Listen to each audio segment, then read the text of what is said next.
Myron. Was giving shit to keep a nigga looking at you. When the bug says you can show off your tattoo. Even if you're a Max True player, she ain't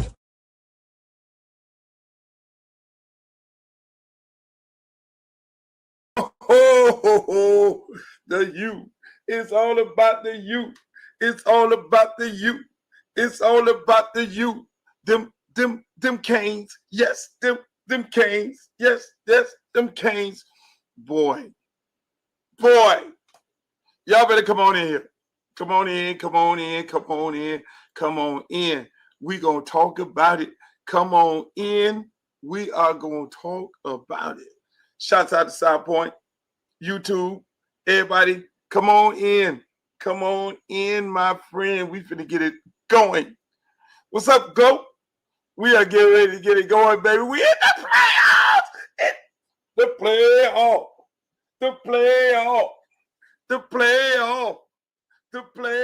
Listen. Don't hate the player. Hate the game. Don't hate the player. Hate the game. The Hurricanes. We are going to the playoff. And I know some of y'all don't like it. I know Florida State. It's like, how could they do this to us? This is not good. This is bad for business. We won all those games, and we could not get into the playoffs. No, this can't be. You cannot be putting the University of Miami in the playoffs and not us. My God. That's the reaction from Florida State. They just took control. They just took control of the ACC. My God, this is something that we've been trying to hold down for so many years. We did not want University of Miami to get in under no circumstances. Dabo Swinney is over there crying. Dabo Swinney is crying. Oh, my God. The end of my run is over. My control of the ACC is over. We have now let the University of Miami off the hook. They are now in the college football playoff. They are now amongst the elite of all elites. I'm not talking about no Jan Man and no Tulane and all that. They already get all the recruits. They already have all the money. They have all the sunshine and all the beautiful women, all the beautiful people. They're down there in South Florida. We have to live in this miserable ass Tallahassee with one street. I'm gonna get you Gators next. I'm gonna get you Gators. Let me just finish cooking the Seminoles. We have to live here this miserable time with only two clubs, the Moon and the Moon. Our 5-star hotel is the Aloft. Our main street is Tennessee. The biggest house here is the governor's mansion. I can't make this shit up. I cannot make it up.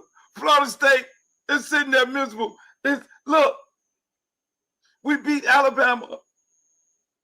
We were on top of the world until we ran to the University of Miami. They beat the dog shit out of us. They mopped us up. And now they're going to the playoffs. Not the playoffs. And then there's the people from the University of Florida. The Gators. You Gators are sitting there. The Gators are like, I went on the Gator Space today. My good friend Q, shouts out to Q. Y'all follow him on X. And the Gators was like, Luke, there's no way. There's no way. Miami should not be in. Miami, no way. You cannot let Miami in. No way. Praying on our downfall. These niggas praying on our downfall. I say, no, we're in. I tweeted last night, Coach, get your team ready to go. So the Gators are so freaking upset right now. They can't understand it. I mean, they just lost their coach. They didn't get Lane Kiffin. They're so freaking mad right now. They are mad. Mad for more reasons than one. I can't make this up. I had to come out here and do a special edition of the Luke Show right here on YouTube TV. I had to do a special edition. I mean, hey, look, man, look. I ain't even cut the air conditioner on out here. I'm hot. I deal with the elements. I can't believe it. That's what the Gators are saying. I can't believe it. I can't believe it. How in the hell can the University of Miami make the playoffs before we can make the playoffs? Oh, my God. In this modern day era, we joined Florida State in our hate. They are getting all of the recruits in the state of Florida, and we're not getting any recruits, and we're switching up coaches and shit. Along with Florida State, who want to get rid of their coach. We're so freaking upset. Meanwhile, our coach is coaching Tulane. It's hard. It's hard. People, you need to like, share, and subscribe to this show because it's going to be epic. I am going to be talking to some former Hurricanes. I'm going to be talking to some stars. Some people from all over the world getting their reaction of what just happened. What had happened was, I'm having a good fucking time here. What had happened was,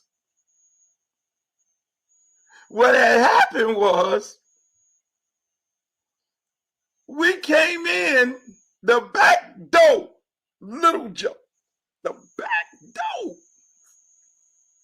Y'all don't even understand what happened.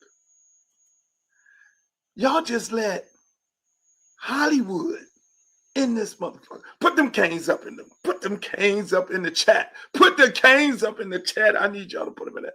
We just came through the back door. We just came straight from the back. I mean, they were like, there's no way Miami is going to get in. No way Miami is going to get in. There's no freaking way Miami is going to get in. Everybody had to hate out Joey Galloway. Joey fucking Galloway. Joey Galloway has been going hard for like 2 weeks. Joey Galloway been going hard for 2 weeks. No way. Head to head don't matter. Head to head don't matter, Joey. Joey Galloway has been going for 2 weeks. Head to head don't matter. No, Joey. Head to head does matter. Thank God we don't have any more Joey Galloways on the committee because we'd have been asked out. Joey Galloway, I tried to talk some sense into Joey. Joey, I tried to talk sense into you. I tried to tell you, Joey, from an elder statesman here, that your argument is flawed. Your argument is flawed, Joey. But what did you do, Joey? What did you do? You dug in. You hunkered down. You doubled down. You tripled down. And today you are still visibly upset. I can't go too hard on Joy because I don't know. Joy Galloway, I mean, my mom last name was Galloway. So Joy might be from the Bahamas and he might be my kinfolk. So it may be a problem for me to go really hard into Joy. But Joy, you need to stop. You're making yourself look like a fool right now, Joy. You need to stop. Our canes are in, Joy. Live with it. Live with it. I'm pretty sure you've had heartbreak. You've had all kind of breaks in your life, Joy, but live with it. Just join the Seminoles. Join the Gators. Join Texas. Join all the other haters. If anybody y'all should be mad at. If any school you guys should be mad at, it should be Alabama. They lost 3 games. And Manny Diaz, shouts out to Manny Diaz. Shouts out to Manny Diaz. Manny Diaz won the ACC championship at Duke. He took a 5-loss team and beat Virginia, you got to play the game. And see, that's what Joy forgets. That's what a lot of these pundits and a lot of these people who hate Miami with a passion. You know, they are deeply rooted in hating Miami. There's a lot of people in media that just don't like Miami for more reasons than one, because we got these palm trees, we got beautiful women, we got beautiful sunshine, we're living in paradise. That's what people really hate us for. I mean, This going back to LeBron James. When LeBron James made his decision to come to Miami, y'all saw the hate. Like, why would he go to Miami? Any other place he went to, you did not see the vitriol, the hate, the madness. You did not see none of this. The venom. I keep telling people, just like I told our old Hurricanes back in the days when we were creating this monster, I said, listen, let me tell you something, guys. We are the most hated. We're the most hated city because of who we are. We're the most hated people. We're the most hated hip-hop group because we're not from New York. We're not from California. We're not from anywhere. It's us against the world. And we're back. Us against the world. Joy, fall in line, Joy, and the rest of y'all. It is us against the world. Hurricane football, baby. All the people in the chat, put the U up. Put your U's up. Put your U's up right now. Put your U's up right now because that's what it's all about, baby. It's all about the U. And I want to say this before I get it started. Radakovich. And I keep it up. I'm very critical when it's time to be critical. I give props when it's time to give props. Radakovich, you need to go right up in there right now. You need to give Mario a raise and an extension. You need to make him top 10 coach. Dan Radakovich, athletic director, University of Miami, you need to go in there right now and give Mario Cristobal a raise and an extension because next year somebody's going to try to steal your coach. So you need to do it right now. Dan Radakovich, go up in there, get his man a raise right now and an extension. He has got this team to the college football playoffs. Whether you like him or not, we are there. People, I'd like to welcome you all to the show. We're going to have a very good time tonight. We're going to talk some Cane football later on in the show. We're going to talk about Shedeur Sanders and his magnificent day that he had today. Cleveland Browns in a loss to our quarterback, Cam Ward. And also, we are not going to forget that not only one team is bowling down here, there's another team that's bowling down here. We got FIU. They're bowling, baby. They're bowling. In the first year, Willie Simmons is taking his team bowling, which you got to take your hat off. Yeah, take your hat off. Thank God I don't have no Beijing. I don't got no toupee. I ain't got no LeBron James. That's real hair. I can do that. A lot of people can't do that. But Willie Simmons got them boys over there playing. Got them boys getting it down. And let me say this, man. There are so many people around the world that are so excited right now about this University of Miami team going to the playoffs. There are so many people. I mean, I'm getting texts from the hierarchies in Adidas. There are so many people excited. We're going to have some of those exciting people on the show tonight, people. It's going to be great. We're going to have fun. We're going to have some ex-players. We're going to have some special guests to come on here and talk about how they're excited about the University of Miami going to these playoffs. Man, listen, man, y'all don't understand, man. This is big. This is major. It can't be no major than anything. You got to understand where we came from. What's up, Eric? You got to understand where we came from. We came from the pits. What people don't understand is this.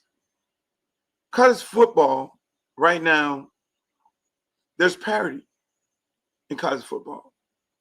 There's not, I mean, you can get beat on any given day. You saw that last night with Duke, who lost 5 games. You saw that with them beating Virginia. Virginia beat them people to beat their brains out the first time they played them.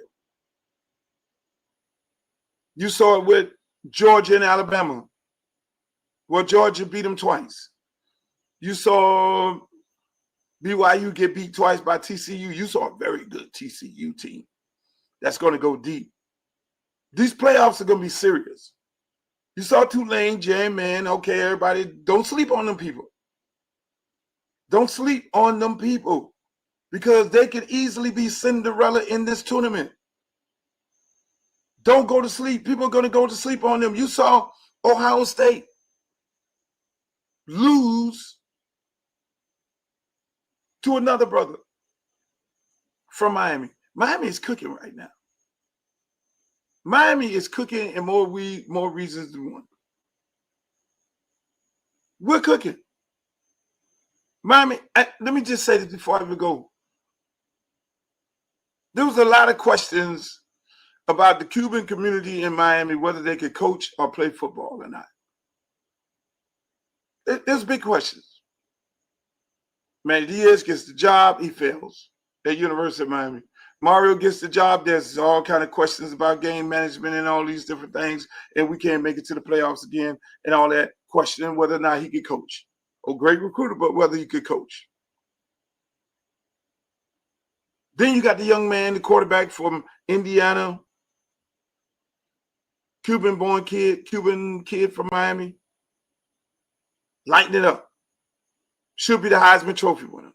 These two coaches have proved that, y'all can put that out the door.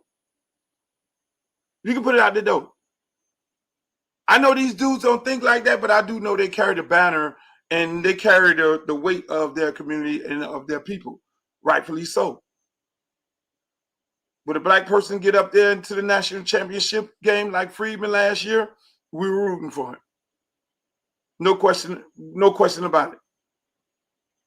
We root for our people and our culture because at the end of the day, there's other little Hispanic kids that'll be sitting there looking up to those guys and saying, hey, look here, I'm proud to be a Cuban American. And these guys are making me proud. And I got to say that my hats goes off to these guys. My hats goes off to their community. My hat goes off to everything that Miami represents. Mendoza out there balling. Balling. Went to Christopher Columbus High School. He out there balling. And you can't make this shit up. You cannot make it up. These people are doing their thing. D Love Sports, how you doing? I'm doing good. How are you? I'm fantastic, D. I know you are because Miami's in the playoffs. I know I'm living a dream. I'm living a dream. I can't be mad. I'm living a dream. I know you are. I'm living a dream. I'm happy. Listen. I haven't had a fucking drink in 6 months. Okay. I might go give me a shot. I might give me a fucking shot. A Bacardi Limon. I might just switch up the drink. Drink me something. Bacardi Limon. Drink me something. A mojito. I'm gonna drink a mojito. My favorite drink. I love a mojito. A mojito. A mojito. I love it. They do them good out there in Miami too. All the Cubans out there. Listen, that's what we're gonna do. We're gonna go get us a Cohiba. That's what I'm doing. I'm gonna do that tonight. I haven't had a drink. I'm telling you, I'm gonna run the dog shit out myself tomorrow. So I might pass out. If I pass out, just one of these women just come, give me mouth to mouth. But we are in the playoffs. Congratulations. Congratulations. Tootsie's tonight. Yes, sir, buddy. You already know. Lewis from Tootsie's. See, they asking me, am I going? He gonna have some late night dinner. He gonna have dinner at Tootsie's. See, Lewis from Tootsie's already hit me. Where's Lewis at on here? And Lewis already hit me from Tootsie's. Tootsie's tonight. Tootsie's tonight. Yes, Lewis, that's the manager. That's one of the big managers at Tootsie's. Yeah, get my table ready, Lewis. Get my table ready. We upstairs. We upstairs. We upstairs. And no University of Miami player, you bet not, but it's APB. It's APB down here. On all University of Miami players, you better not be nowhere near Tootsie's. You better be nowhere near Tootsie's. When the Dolphins come, no cheetah, weeder, no none of that.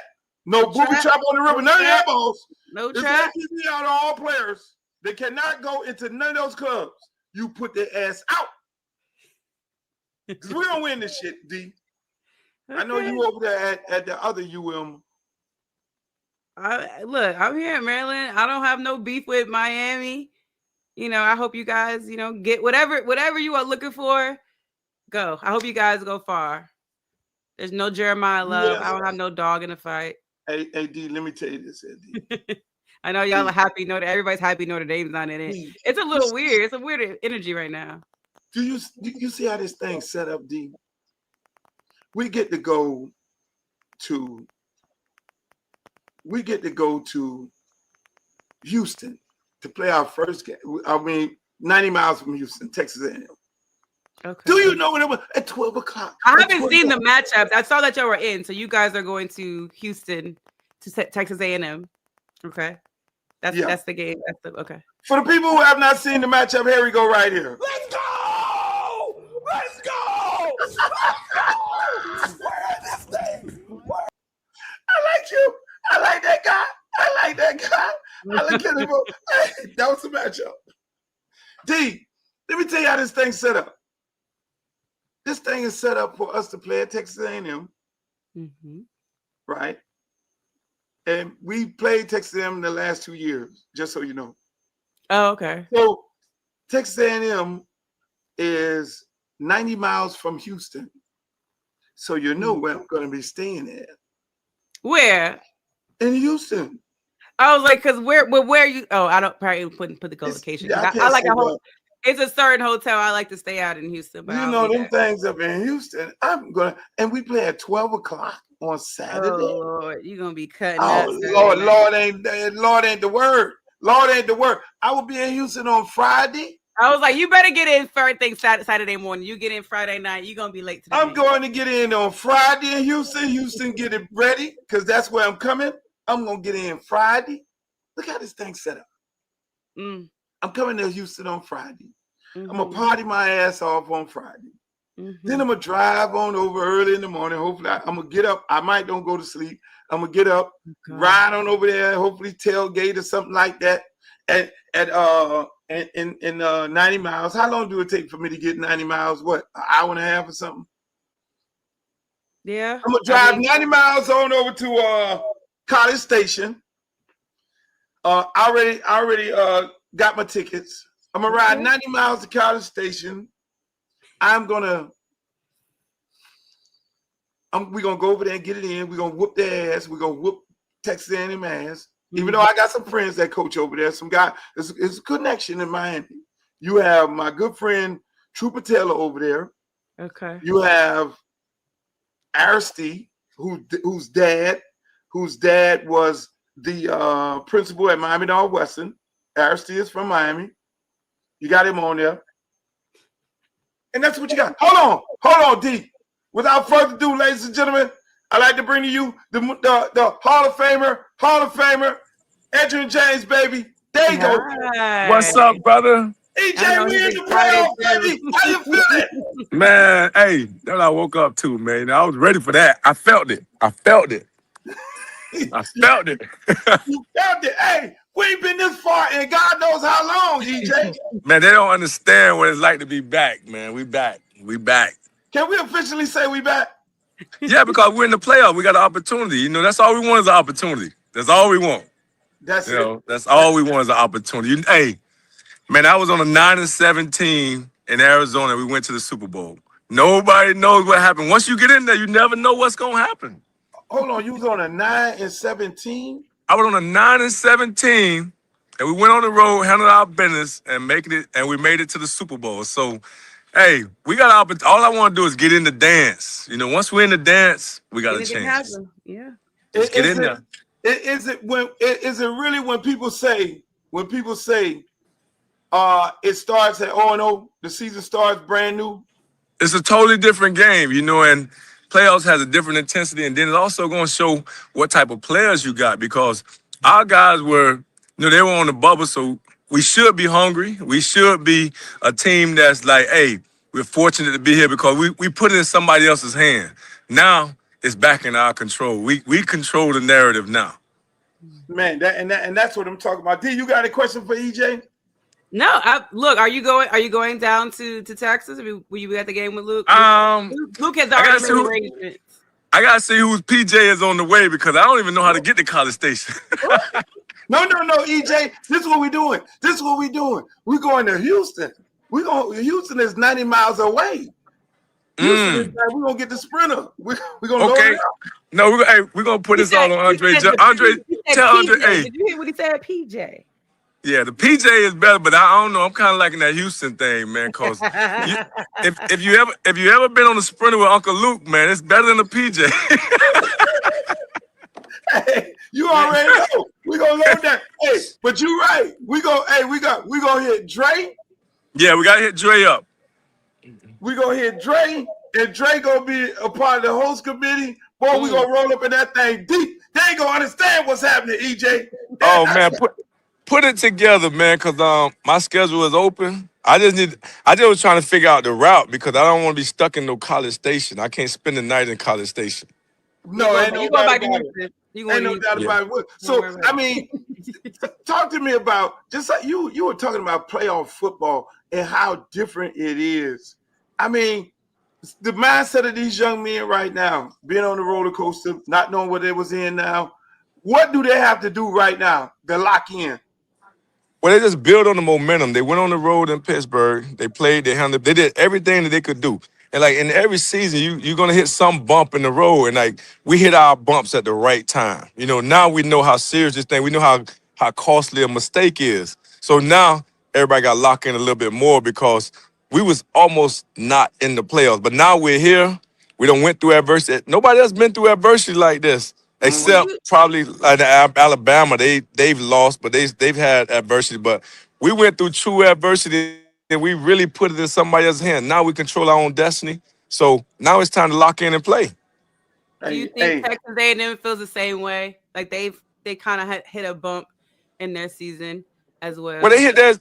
Texas A&M lost the last game of the season, so we really don't know who's going to show up. Mm-hmm. You know, like they played against a hungry Texas team, and they went to Texas and they couldn't get it done. So hopefully they got like a hangover from Texas. But it doesn't even matter. When you get in the playoffs, it's like, for me, it's all about the U, man. It's all about them guys that we got.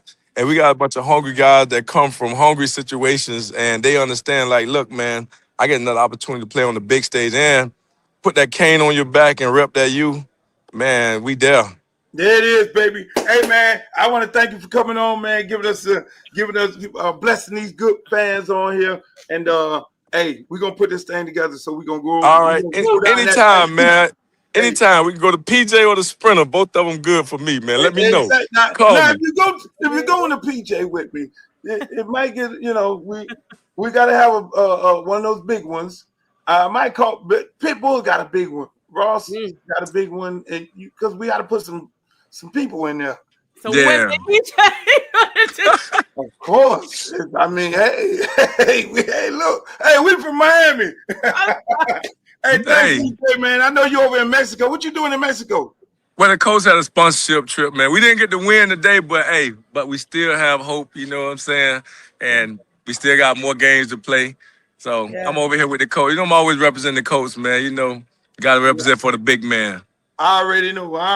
You holding it down for him. I was telling a story about your relationship on one of my podcasts, about your relationship with the big man and how the big man showed you love. I even talked about your stories about the big man and the lady who took care of the big man who lived down here. People don't know those stories. And one day I'm pretty sure when you do that Edgerrin James documentary, another one of them books, boy, you're gonna share some of those stories that people don't even know nothing about. There's a lot of stories, man. That's why we hold them tight, man. We can't give the game up too early, man. Can't give it up too early. Everything's for sale at some point. You already know. Hey, and yesterday's price ain't what? It ain't today's price. My man. Hey, thanks for coming on, my brother. All right, man. Keep it going, man. Y'all got a great show. Man. We'll talk later. Safe travels. See what I'm saying? See them games coming out. I told you we was going to have a star-studded show today. I told you it was going to be star-studded. So excited. See them games coming out. Hey, you might, listen, you might have to come to College Station.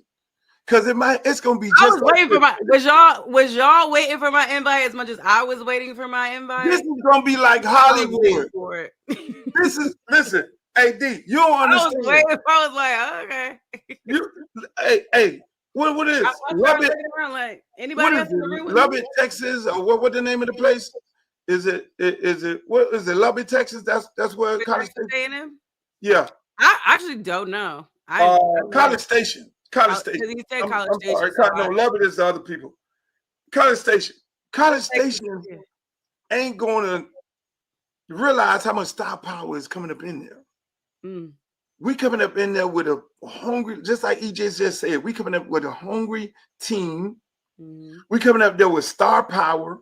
We coming up with all that cachet, with all that swag and all that bravado. We walking up in that thing. Them boys say, hey, they gonna look over there. You gonna think it's the BET Awards up in that mother. You know that, D. I'm trying to tell you, D. Hey, listen, D. When we travel now, we go deep. It's very difficult to. And this is why they always try to hold us down. It's very difficult to hold down a Miami team who's really getting ready to make a run in this type of situation, especially when it comes to our first sport, which is football. Something that we dearly love. We like New York to basketball. Football is what we eat, drink, and sleep. And our Hurricanes is back up in the mix. I'm loving this excitement. This makes me I'm happy y'all are happy. I'm happy. You got to be. I am. I love it. I love the energy. I'm so excited. You know, I'm excited. Who's the next Kane? Who the next Kane? Bring the next Kane. Look at man. This ain't. Hey, we're gonna have a good time. But let's take as the show go on. I want you to see some of the excitement from some of the people who got so freaking excited when they heard the news. Look at it. Head to head. I mean, look at the game. Oh no. That's another piece I want to show later on. Okay. I'm having a problem here, ladies and gentlemen. He's so excited, y'all. I'm so daggone excited about what's going on. Here we go. More excitement. Let's go! Where is this thing, baby? That's what I'm talking about. And this winner plays Ohio State. They didn't let us in, baby. They didn't let us in. Y'all boys in trouble. Oh, y'all in trouble. They didn't let the Canes in the game. The Canes are in. Look, they didn't let Ruben Bain in. They didn't let Akeem Mesador in. They didn't let Malacatoni in. The Canes are in. Texas A&M, you are on the clock. The playoff team, y'all are on the clock. What are you gonna do, brother, when the orange and green run wild on you? I love it. What are you gonna do when the orange and green run wild on you? You got to love it. D, you see the excitement? I see it. Hey, D, I can't miss it. We're different. We're different. D, we're different. We're different. We go. You don't get that kind of energy from no other fan base. I mean, everybody go to talking about, oh yeah, y'all ain't own your own stadium. Y'all ain't got a stadium on campus. Y'all this, y'all that, y'all this. Everybody got everything bad to say, but they know college football has been dead since the Hurricanes has been dead. It's just been regular mediocre football. Ooh, that's how you gonna do it? You want me to say it again? College look, I heard you. Since college the Canes football, ain't been in, college football ain't been right. College football has been dead for a very long time. Oh, I'm sorry. Why did I get rid of you there? College football has been dead. D, it's been dead. It's been an afterthought. College football has been an afterthought. You need, if you talk to any college football coach, they will tell you it's better when the Hurricanes in the mix. You got to agree with that. They'll tell you it is better when the college football is better when the Hurricanes in the mix. Let me say this, D. Let me say this. It's the energy. Like, why? Why is that? Tell me. Because The we're the most hated. We're the most Mm. hated team in America. We're the most hated. It's us against the world. It's always been that way because we come with swag. We come with bravado. We come with all that and some. Mhm. And that's what it is. We come with Hall of Famer after Hall of Famer after Hall. You just talked to a Hall of Famer, Edgerrin James. You just interviewed a Hall of Famer, Edgerrin James. Edgerrin James, y'all. And all week long, I'm having Hall of Famer after Hall of Famer after first round after first round after first round. And you can't, only people can do that is Hurricanes. And when we come, I mean, our city has a lot of beautiful things going on. Everybody want to be here. Everybody want to go to Miami. Everybody want to be flown out to Miami. Mm. So you ain't saying nothing about that. Everybody want to be here. Everybody want to play here. Everybody want to play here, and everybody want to play here. You heard what I said? I know. Everybody want to play here, and everybody want to play here. So it is, let me tell you, it's been long overdue. This has been long overdue. And this is something, D, in my opinion, that they did not want to see. They know a lot of people because the man is already recruiting at a very, very high level for the last 3 years. Mario Cristobal. He's been recruiting they love Mario today, y'all. He's been recruiting at a very high level. Yeah, I said earlier, get a man a raise. Get a man an extension. Listen, I keep it a buck. I keep it a buck. Has he made some blunders in games and things? Has he overcame it? Has he got to correct them? And that, okay. All that's water up them under the bridge, and that's how football is. You know that, D. That's how football is. No, it is funny. It's so funny to me. I'm sorry. It's comical. That's how football is. Mm-hmm. I mean, look. Speaking of how football is, I'm gonna let y'all hear a guy that caked for Mario, and he fired Mario. Look at the game. Miami was the more physical team in the game. Jeremiah Love gained 33 yards in the game. They won on the line of scrimmage. They kicked Notre Dame's ass in the game. All right, and that's being totally not being considered. Now, so this argument, that's a guy who fired Mario. Mm-hmm. And he stood up on the table for Mario and his team and the University of Miami football team. He stood up on the table. Nick Saban. The film is the film. What are we supposed to do? Lie? And let me just ask you this: numbers are the numbers. But Joey Galloway didn't think that way.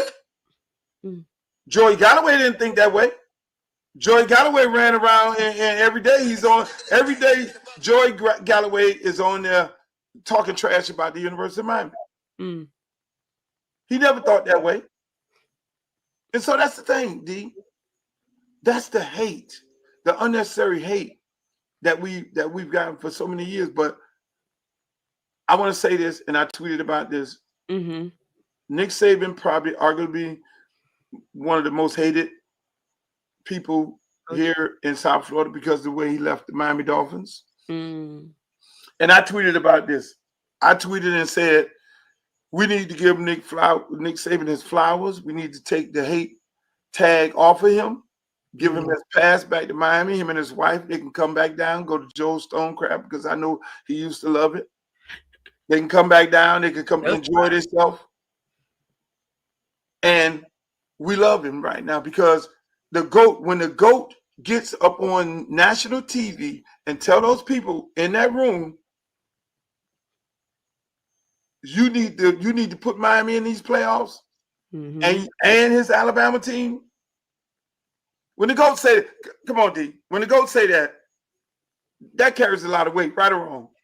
No, listen. He also talks about not firing James Franklin. There are some things that Nick Saban says that I feel like are justified, and I'm great that he's using his platform for it. So I totally understand where you're coming from, and I don't disagree. And who did Loxley coach for? Nick Saban. He coached under Nick Saban. So again, Nick Saban carries a lot of weight. When people mess around with a Nick Saban coach, you're playing with fire. Because Nick Saban Jimmy Sexton is 2 peas in the pot. Mm. So when people start hollering about Loxley and all that, I guarantee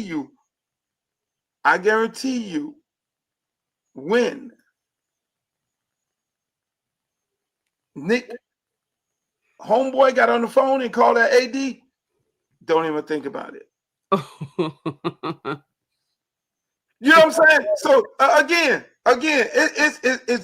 it's deeper than rap around here. But even before Nick Saban probably had to, he felt that he needed to go out there and say what he had to say because this committee was getting ready to do something stupid.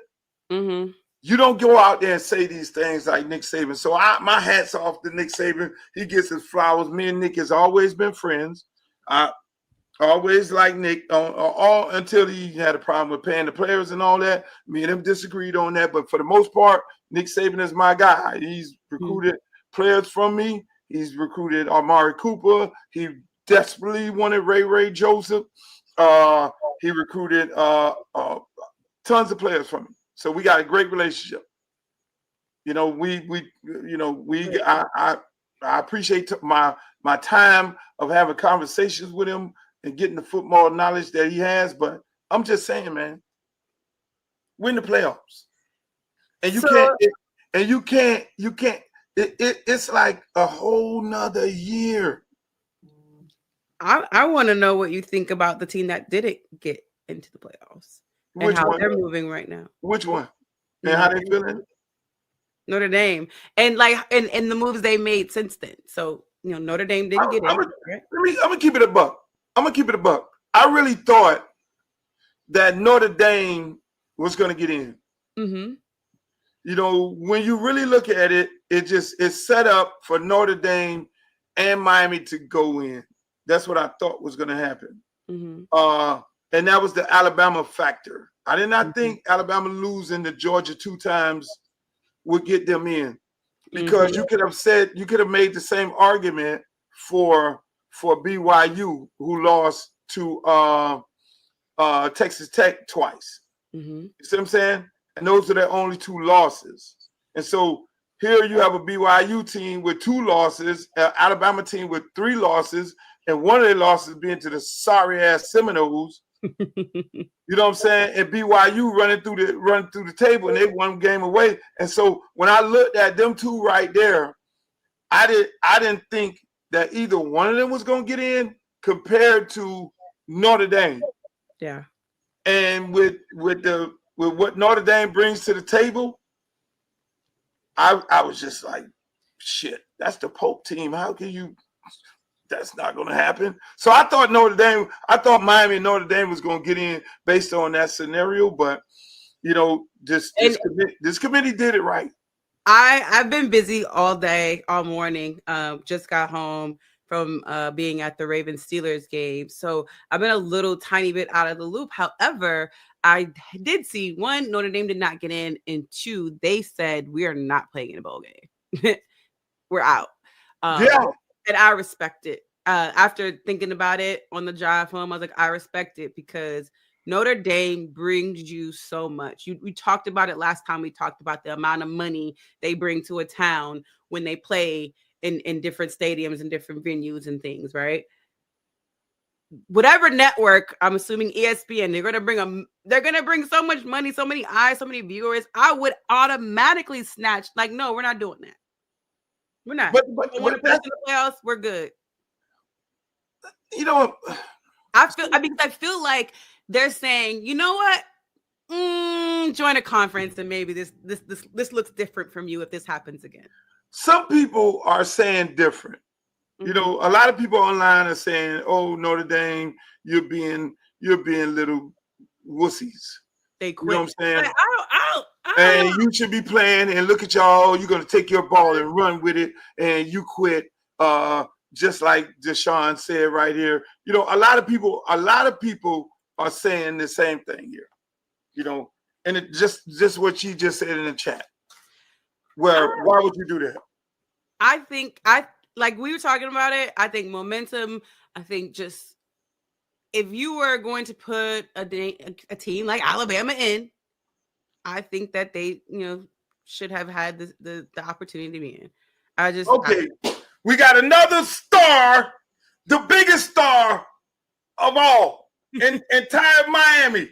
The biggest star. Listen, it don't get no bigger than this right here. I know we just had Edgerrin James. We're gonna have some more guys on, but this is the top of Miami. This is the top. It don't get no higher than this, D. It don't get no higher. He don't get no higher than this. Up past Radakovich, past the president of the University of Miami, past the governor, past everybody, past Mario. Ladies and gentlemen, welcome the mayor of Miami to the Luke Show, baby. Let's go. Let's go. Let me tell you something. I don't think I've ever been introduced quite like that. That's unbelievable. That's amazing. Wow. God, if I could only live up to that, that would be awesome. You have lived up to that. Thank you, my brother. You've lived up. Listen, before we even talk about this University of Miami, the mayor his term is terming out. He's going to the end of the rainbow. He's been doing all the good work. I'm just saying, this man right here, D, is this man right here is all of Miami and then some. He is. I mean, he's done so much for the community. And I want to just say this here because you've had all these events, and I'm like, man, I'm flying. I'm trying to get into the event to just say how much I love you and how much I appreciate the things that you've done for Miami, done for all communities. Now, this guy right here, he do for all communities.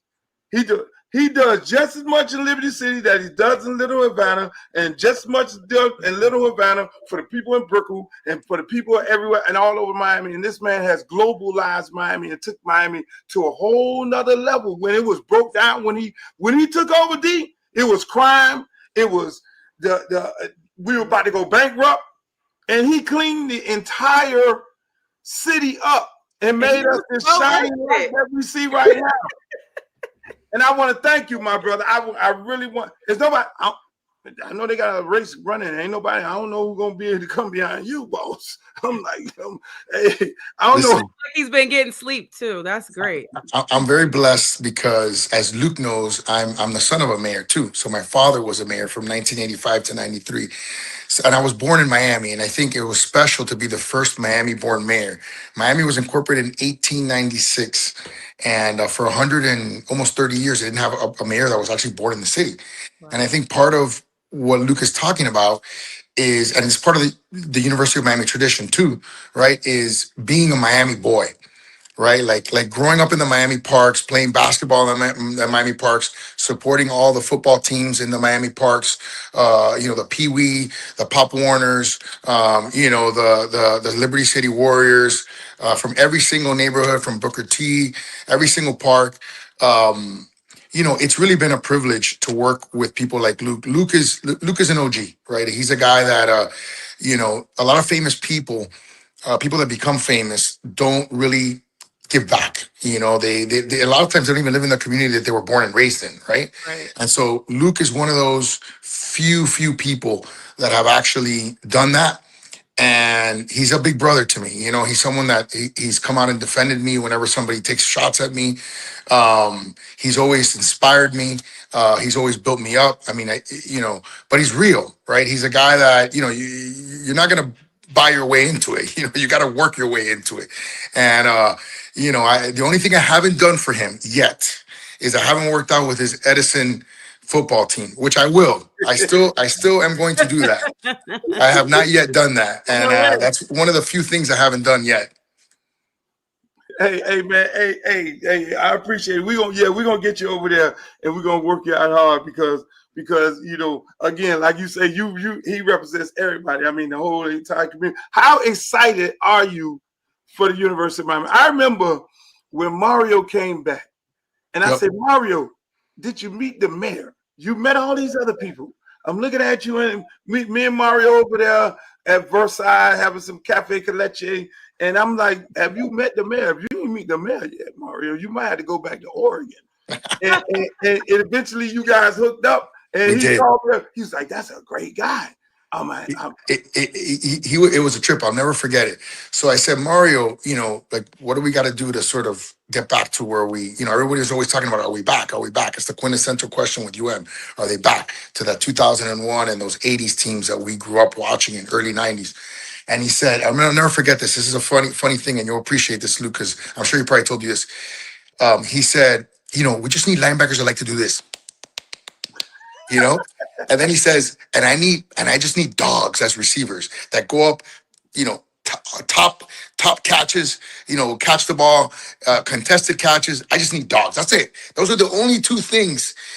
He said, you can scheme, you can do all these things, whatever. He's like, but at the end of the day, it comes down to, and it was very simple, very simple. Because I think those UM teams of the 80s and early 90s and 2001, they weren't that complicated, right? They ran the 4-3. Everybody knows they had 3 linebackers, 4 linemen. They wouldn't even have to blitz because you couldn't block them, right? I mean, you couldn't block Vince Wilfork, you couldn't block Warren Sapp, you couldn't block, Dougal. You couldn't block any of those guys, right?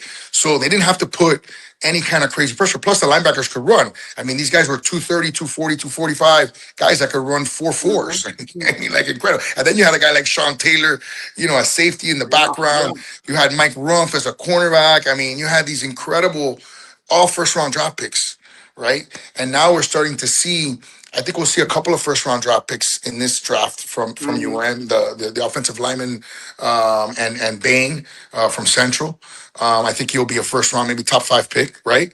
Yeah. And you're starting to see, him stacking up these top 10 recruiting classes one after another. And look, 10-2 and 10-2, right? That's a big deal, right? Getting into the playoffs, that's a big deal.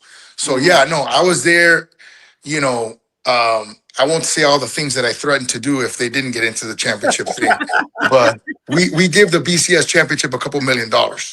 Let's just say, I was having some second thoughts about that, right? Right. No, but because it would have been tough to say, hey, we have this championship in our backyard, and the very organization that's doing that is not really respecting our kids. You know what I mean? And that's what Luke is all about. Luke is about making sure that our kids are respected and our coaches are respected. I mean, I see him online all the time talking about the people that people forgot or looked over or didn't really pay attention to. A lot of them blossom and turn into these great kids, but they're overlooked by big programs or coaches that are overlooked, that he's been, friends with and tracked for decades and decades. Listen, man, being a Miami football guy and loving Miami football, there's nothing like it. There's nothing more exciting than that. And you're always hoping that, that they play at a level of excellence that is kind of like, frankly, unfair because, they have to basically be undefeated. Anytime they lose a game, people stop going to the games. It's like crazy. Oh gosh, you already know. So now you're gonna wager like a little bet with the mayor of the city that I don't even know what city it is. College Town, College Station, or whatever. You gonna yeah. Is that even a city? I don't know. I got to figure it out. See why we got so much swag out. Our mayor got swag. So technically, I'm going to be out of office when the game happens. So I don't think I can actually bet, after the fact. Maybe I should bet them now, right? Because I'm going to be in office until December 17th, and the game is on December 20th. Right. But I may make a trip up through Houston to go check that game out because you got see our mayor is EJ the road. I've already looked into what the closest city is. I've already looked into hotels.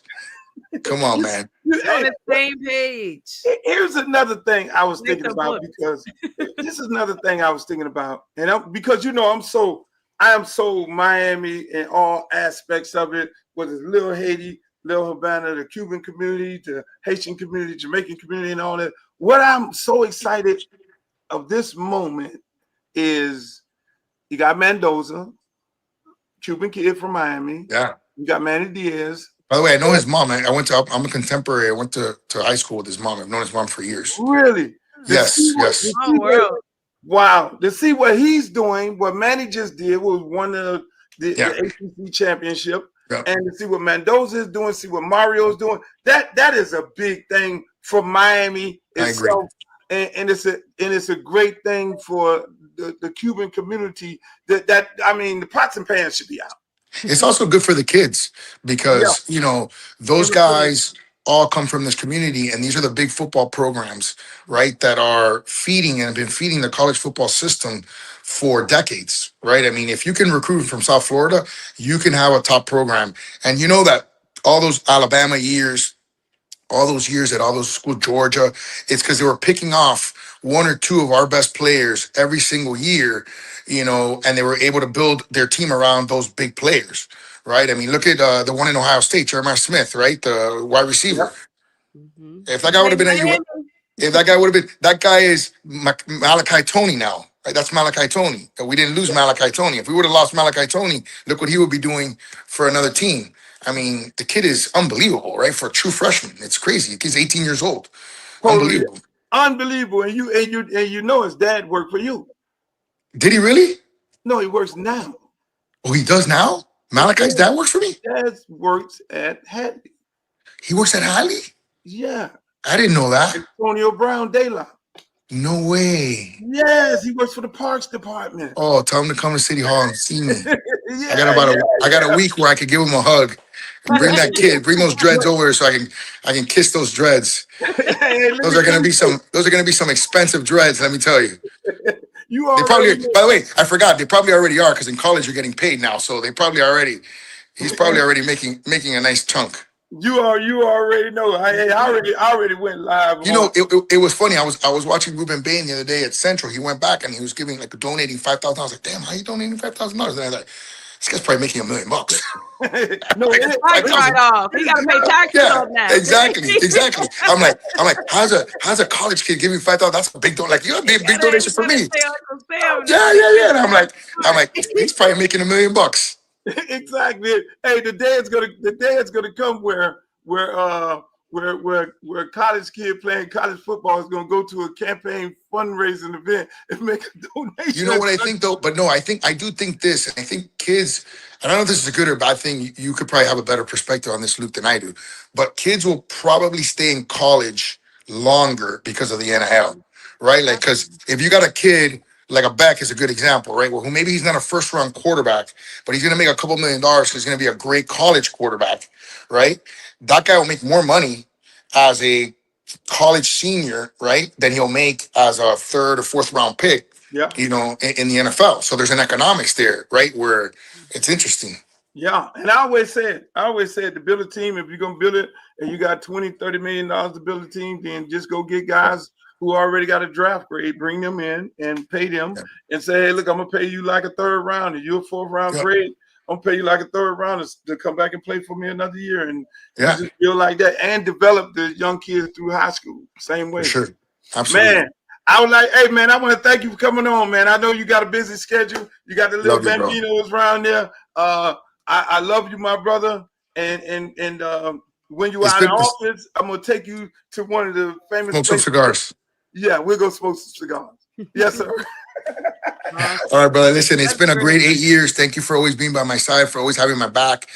And I just try to give you everything I had, man. Like, if you were my football coach, I just try to give you everything I had, every ounce of me, every single day, for every single person in our community. So thank you. God bless you. Thank you. I appreciate you. One love, my brother.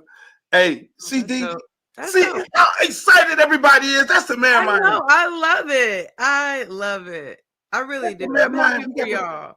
Hey, see, I feel like, don't know when I just be, you know, I do this show and I'll be playing around. Now, when I want to pull out the guns, when I want to pull out the big guns, I can pull out the big guns. Hey, D, I can pull out the big guns. I can pull them out. That's what the people want. That's what the people want to see. I love that. I love the reach, but it also relates, right? It's a time and a place sometimes, right? Mm-hmm. That's great. It's a time and place, and it shows the excitement. Like I say, all of it. Yeah, all of it. I love it. I'm happy for y'all. Hey, I don't know what it's like. You know, college football. It's still. I'm still new to the game. I've been to Miami plenty of times. I usually go every year. I didn't get to go this year. Always go down there, tailgate with y'all, go to a game. I didn't make it this year, so I feel like I'm adopted into the Miami community. Yeah, we adopted you. We give you a pass. See, here's some more excitement. This little clip right here kind of touched me because it had, it's hard to touch me because I'm hard as steel. Mm-hmm. But this clip right here kind of sums it up, everything what the mayor was just talking about right here in this clip right here. When it comes to Miami and Miami football, how it reaches and touches each and every person in this community. You see that? I love it. Were they cheerleaders or just like who? Do you know? Look like I saw a volleyball man. Okay. You see what I'm talking about? Yeah, I like that kind of got me because I mean when you look at those kids, and I call them kids, young ladies. Mm-hmm. When you look at those young ladies, you see all walks of life, all nationalities Yeah. in that one picture, and you see them hugging, loving each other. That's what sports do. Yes. Sports has a way of bringing people together, regardless of how much politics, how much you see in the news, whether it's politically, where people are tearing people down and talking, making it seem like we all don't like each other. But sports has a way of showing that we really do love each other. Absolutely. You know what I'm saying? When people are, it can be divisive, but I love these moments. These are the moments that I love. When people are happy, there's winning, and there's something to look forward to, and that's y'all playoff run. I don't want to get ahead of it because obviously what you showed, you guys, when you guys beat Texas A&M, Ohio State is next, and we didn't get to talk about Ohio State's loss to Indiana, so I'm just curious. You're curious about what? Well, how you feel about Ohio State? I'm not trying to jump ahead, but I am curious because of that shocking loss to Indiana the other night. And that's what I mean about parity in college football. Mm-hmm. Anybody could get beat on any given Saturday. Mm-hmm. But let me ask you this here: where's that game going to be played at?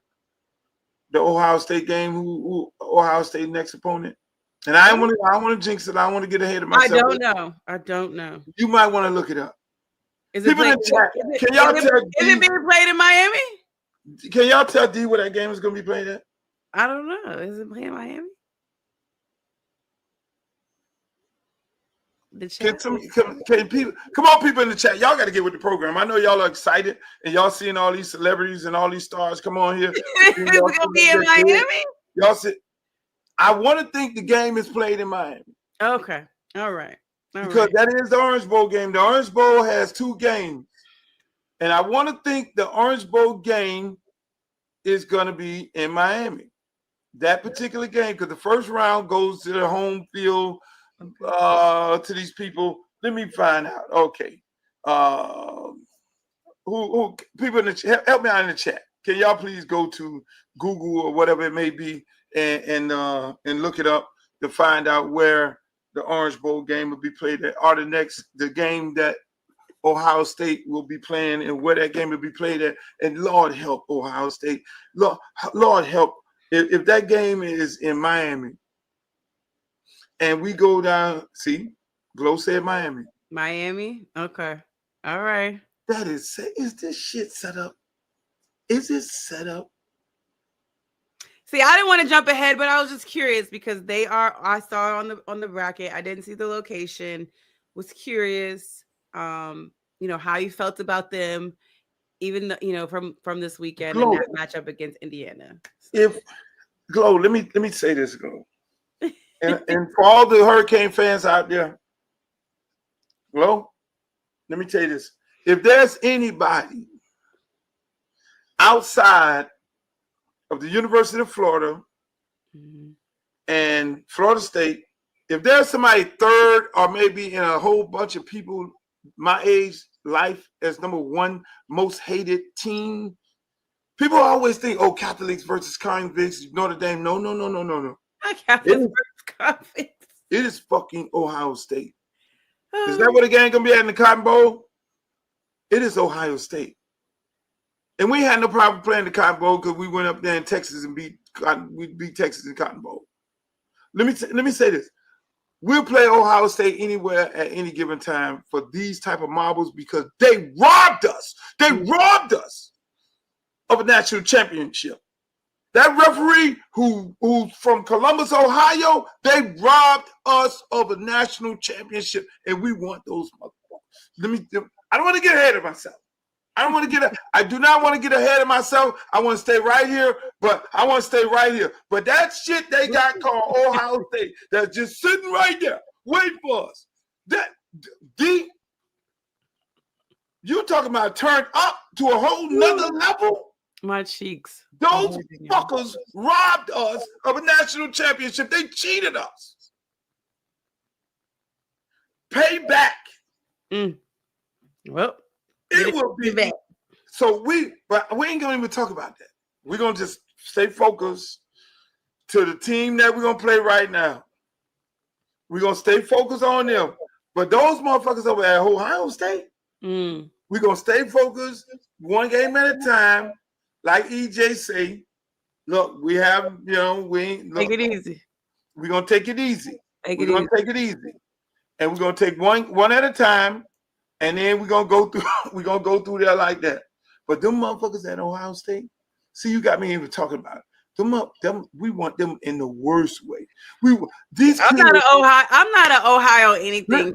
Let me tell you this. Me and Ohio don't get along. I know you don't, because you're mad about how they did Flacco. I don't know why you're so upset about it. I just don't like Ohio. It's Ohio in general. You've probably made a lot of money in Ohio, but Yeah, I love everybody. But the thing is, that would be, those kids on the team, half of the coaches on the team are not aware of it, but Mario is, of what happened in that game.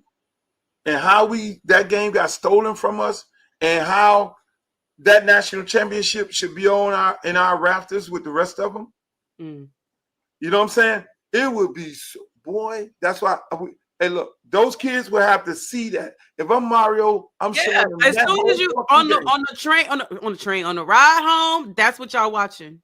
On the ride home after beating Texas A&M, you're right. Texas A&M, you watching that. That's the Keep that shit in the airplane and say, don't feed nobody. Don't feed nobody. Take your headphones out, AirPods out. We watching this. This is what this shit is all about. But we're not going to get ahead of ourselves. We're going to stay focused right here on motherfucking Ohio, on these boys here, Texas A&M. We're gonna stay right here on Texas A&M because that's what we got to deal with right now. That's what you got to beat. That's who is in front of you. We got to give a shout out to Manny Diaz. There's a clip for Manny Diaz. I mean, he won the national championship, a hometown guy, and we got to salute him. And here's Manny Diaz in his speech after the game. The gun. No, not Manny Diaz. That was more energy. I'm sorry. I'm all over the place. He's so excited, Java. He is so excited. I think I might have deleted Manny Diaz. I might have deleted. He's so happy. I'm good. I'm happy for you. This is good for you. That's right. I needed this therapy. This guy again. He's cutting up tonight. Hey, is that boy wild? Kind of cut up. It's a good. Is that boy wild or what? But here's some more excitement from the people of Miami and how people have gotten so excited and surprised about what just happened. Load the gun. It's gonna be Notre Dame. So hit the button. Miami's in. Whoa! Come on! Come on! Oh my God! Oh, baby! Oh! There is a gun! Oh! It's done. I said. Okay, so when's the game? Let me make sure I'm tracking. I said, I need to look this up. When's the game? The game is the 20th. I want to say the 20th. The 20th of December? December 20th. That's when the game is. Okay. And you're invited. We're gonna let you come. You can come. Y'all hear that? He gonna let me come, okay? I'm invited. They gonna let me come. We're gonna let you come. Because we're gonna let you come because you're You more gotta do an than Uncle Oak show live, so I feel like it's only no, right. we're gonna do that and some. We're going to Houston. We're gonna go to Houston first. We're going everybody. You see, even the mayor came on here and said, "Okay, what's the play?" He even looked it up. Like, okay, He said he already done looked it up. nobody. He's like, I'm going to Houston. Nobody wants to go. Nobody from Miami is going to be staying in no College Station. So everybody already looked at, okay, Houston is the closest thing. So we all are going to go to Houston. Here's the itinerary for everybody to know. We're going to go to Houston. Andre Johnson, Hall of Fame Hurricane, has a nice, beautiful club there, cigar bar.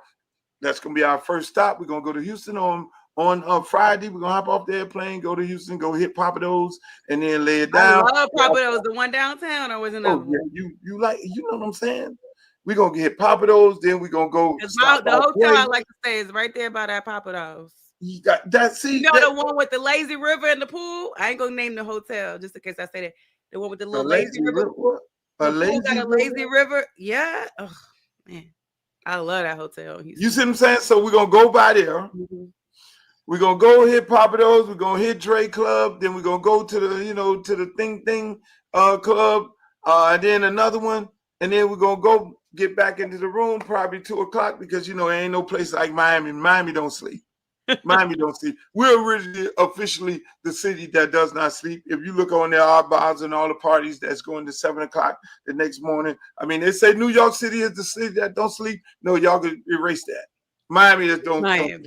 So everybody else goes at 2:00. So we're going to lay it down 2:00 and hopefully have a little session in the suite at the hotel. Us single people can do that.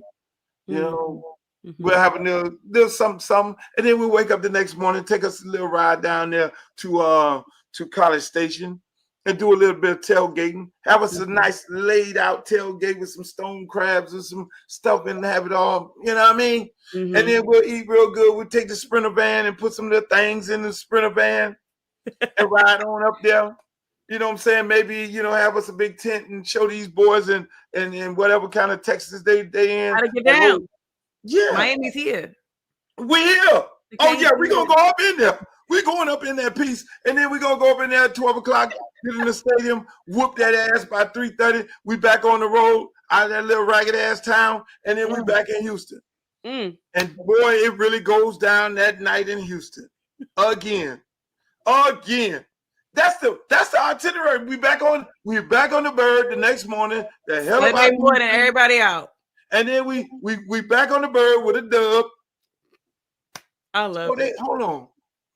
So the next game would be what date? Christmas. So that'd be the 26th. I mean, I'm asking. I think. No, what would the next game be? Hold on. Y'all, the chat got to tell you. Chat. Tell me what day is the game against Ohio State? Against Ohio State. Chat, can you tell me that? Can you tell me what day is the Ohio State game? And where is it located? Can y'all tell me? Help me out in the chat. Y'all ain't helping me out. Y'all too excited right now, y'all people in the chat. You can't be this damn excited. Help me out right here. Hold on, let me look it up. So that game would be where and what time in the chat? Look it up, please. Coordinator needs to call a lot of passes. Nah, we good. We don't need to call no passes. It's gonna be in Texas. Oh, it says it's gonna be in Texas, not Miami. And what day?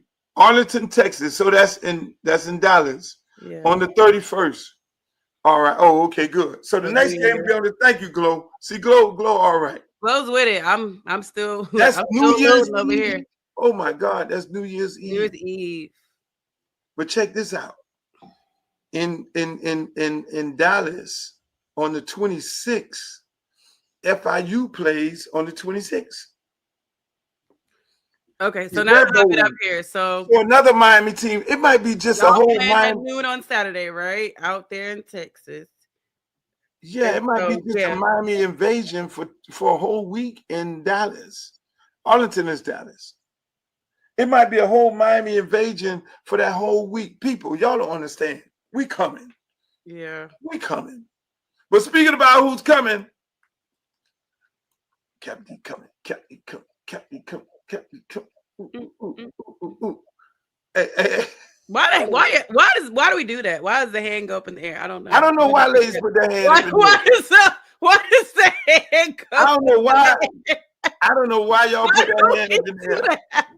For whatever reason, y'all put that. Speaking of who coming, the ladies and gentlemen, we're joined by my girl D Love Sport from D Love Sports on all of her platforms. You can follow her D Love Sports. Make sure y'all follow my girl. You see the beautiful face. She knows her sports is sports and beauty. That's what you got, sports and coffee. It should be sports and beauty. Well, look, we started in the morning. Sports and coffee was, we roll with it. It's actually it's trademarked. So, we sports and coffee. They do sports and coffee. Y'all can check them out tomorrow morning. Where you do? We do it on Playback TV. But you can find the link to Playback on my platform. So you come on Twitter. There's a link to our show on Playback TV, Monday through Friday, 9 a.m. to 11 a.m. Come hang out with the family. Talking sports. It's gonna be interesting because I see Shador has some. I saw his numbers from today. I didn't see him play, but I saw his numbers. And his numbers, he had over 300 yards today. I was like, they didn't win. They did not win, but he did have over 300 yards today. And you saw. And well, speaking of Shador, say that Kevin Stefanski was sabotaging you. So you just want to start trouble, huh? No, I want to ask you what your relationship with him is. Yeah, well, what people do outside the building isn't really in my control. It's not in my power, so I don't. You act like I go out there and tell them to do whatever. That's. Now that was last week. Yes. That was last week. So fast forward to this week. Mm-hmm. You spoke about his numbers. Mm-hmm. Fast forward to this week. He had 364 yards in passing. 50-something attempts, too. I was like, whoa. They let him throw the ball 50-some times. They let him throw the ball 50-some times. He had 4 touchdowns, 1 running, 3 in the air. Got the ball to Judy. He happy. He put the team in the end zone. But it was like 8 different people had receptions. I was looking at the box score. I was looking at only on the paper. So like I said, I didn't see any action, but the ball got spread around. It looked like the ball got spread out. Mm-hmm. The ball got spread out, D, and the ball got spread out, mm-hmm. and it got spread around. But the big thing, the big question. After all that, there's still the Kevin Stefanski. Do we have a problem with Shador beef? Is it still a beef because he gets down on the goal line 2 times? They take him out. Mm-hmm. And then the worst time was the worst time for the money. Now this is for the money. Now, he just scored touchdowns. He did it with his feet and got in the end zone. He dropped the dime to Njoku, and he got hurt after that, and another touchdown in that situation right there. And then now you're down there for the money with a 2-point conversion, and what happens? They take him out for a 2-point conversion? You take your quarterback out? He took him out. No. I know you were at the game. No. They didn't do that. No. No, they did not do that. That you're lying. Tell me you're lying. Sports and coffee is going to be off the meat rack tomorrow. Tell me you're lying. Let me explain to you what the man did. Tell me he's lying, Chad. I don't believe this. The man took him out. It was like they just scored. They just scored maybe 30 seconds left in the game. They need 2 points to go into overtime. They take You take your do you Now, know he how just- this sounds so stupid? And this organization is the dumbest. You mean to tell me with everything on the freaking line, win or loss, and you decide to completely take your quarterback, the illusion alone of throwing the football, you take it and put it on the sideline to win a game? I cannot freaking stand the Cleveland. I cannot stand them. I can't. And I wish that was not true. I wish it wasn't true. People, I wish I would. I wouldn't want you to be lying to me. Tell me that happened. They are so stupid. I cannot stand them. They should be fined for just being stupid. Chat. She was at the game, Pittsburgh and the Ravens, so she didn't get to see all this because she was so stupid. Preoccupied. and most people who are at a game and did not get to see this are watching another game. It did happen. This man took him out in that situation. I'm sitting on my couch. Now, mind you, I'm supposed to be watching the Dolphins because I got to get on the radio show on Tuesdays that I do with Andy Slater and talk about the Dolphins, the Hurricanes, and all the Miami sports. And I'm like totally not looking at the fucking Dolphins. I take that and got to go back and look at it. I look at the entire game, and Shador made one bad pass where he just was trying to force something in, trying to make something happen. He threw an interception, and the special team coach for Cleveland definitely needs to be fired. I mean, week after week after week, the special teams are horrible. They got the first kickoff. The man after Campbell went down to score, they had the man. Everybody gets the kickoff and run straight this way right here to the right. This guy had this man get the ball on the right side and run all the way to the other side, and that put them on the 5-yard line. But forget about all that. Forget about all that. And the blunders on the special team. It's like 30 seconds left. I can't. I just can't. You're going for it. Yes. Shador them brought them back from they were down like 2 touchdowns. And this like almost like 3 minutes left in the game. He went down there, got the ball, scored. They called timeout, and scored another and came back and scored with less than 30 seconds left. This man like did all this shit in like 2 minutes. That's how it went from the 50 passes. This kid took them down there, and this fool took him out in that situation. The internet is going crazy. I look on TikTok every 2 seconds. Women, men, kids, babies, everybody like Kevin Stefanski, you need to be fired. Skip Bayless, everybody is going crazy. Your sports and coffee tomorrow is going to be filled up. You're not going to be able to talk. We have like a Browns fan that comes in there, and I would love to hear how he's going to defend this nonsense because he swears Shador is not it. He's not good. And I want to know how he's going to defend. Oh yeah, well he's just a straight hater. He drinks the freaking dumpster juice that comes from Cleveland, so he's contaminated. So I don't. Yeah, contaminated ain't the word. Yeah. We moved Miami ahead of BYU. Then we had that side-by-side comparison that everybody had been hungering for with Notre Dame and Miami. And you look at those two teams on paper, and they are almost equal in their schedule strength, their common opponents, the results against their common opponents. But the one metric we had to fall back on, again, was the head-to-head. I charged the committee members to go back and watch that game again, the Miami-Notre Dame game, because it was so far back. And we got some interesting debate from our coaches on what that game looked like as we watched it. And with that in mind, we gave Miami the nod over Notre Dame into that 10 spot. So being that we're talking about this Miami, Notre Dame, in the 10 spot, being that this is the topic of the conversation, and you asked about, and I had to go find that clip, you asked about Notre Dame and how they feel. The committee did something that I didn't think they would do. Yeah.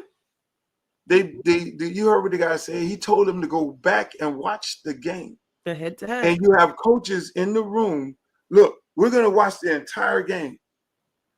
Now, when overnight, they had opportunity to go back and look at it to see how that game really played out. And then I'm pretty sure when you're looking at the game, you take it in real time today. You don't think about, okay, that happened years ago. You look at it and you take it in like, oh, shit. Like when you look at the Ohio State-Miami game, you be like, oh, shit, they robbed them. And you look at how dominant Miami was of Notre Dame in that particular game.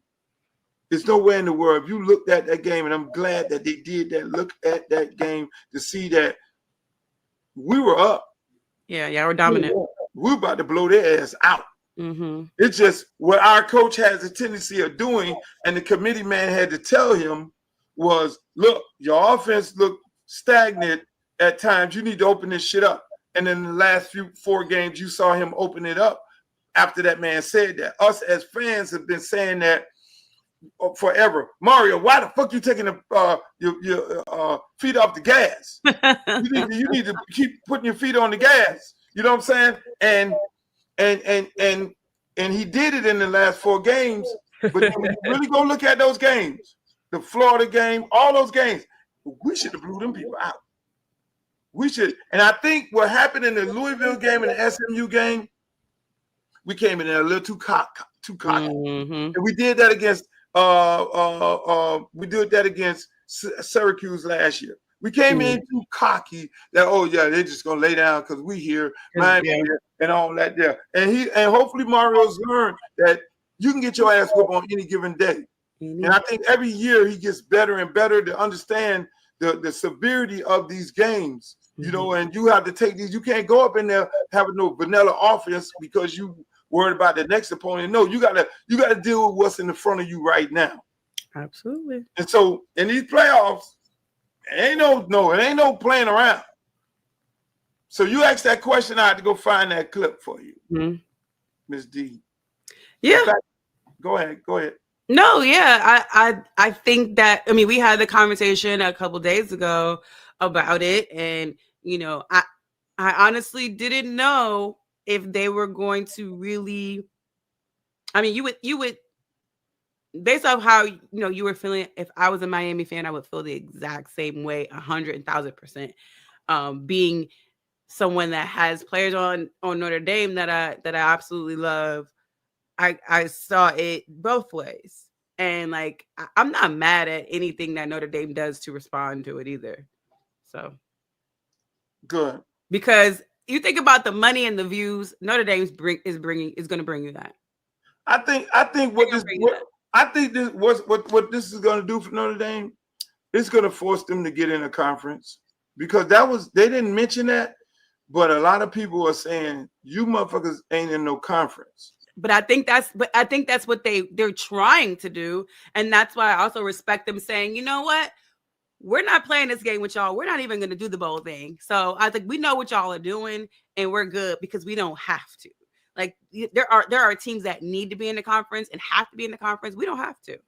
And it's going to continuously hurt them in the end. They're going to have to create a schedule that they're going to have to win all the games, because when you're not in a conference and you're not playing for a conference championship, you want to start hurting this.